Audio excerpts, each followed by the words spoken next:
Yun po ang pagkakaroon ng magandang pangalan. Actually, pagme-maintain na lang sapagkat lahat naman po tayo binigyan ng Panginoon ng magandang pangalan simula pa nang tanggapin natin siya sa ating buhay. Simula pa nga nung tayo ay binyagan, haalagaan na lamang natin talaga para naman maging masarap pakinggan na tawaging tayong Kristiyano ng iba.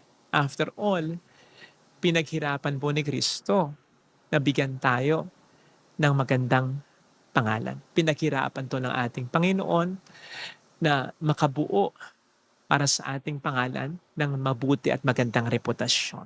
Besides, ang sabi po mismo ng banal na kasulatan, ang magandang pangalan ay higit pa sa kayamanan.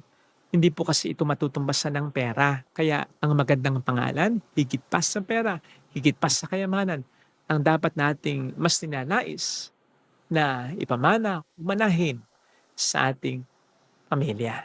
Naubos po kasi ang kayamanan, lalo na kapag wala tayong magandang pangalan. But not the other way around. Hindi po tayo mawawala ng magandang pangalan kahit wala tayong kayamanan. Isa pa, ang magandang pangalan ang siyang magiging dahilan para magkaroon tayo ng pera at ng marami pang mga magandang bagay. But not the other way around. Hindi porke may pera, hindi porke mayaman, ay magkakaroon na tayo agad ng magandang pangalan. Ito po sana ang hilingin nating biyaya.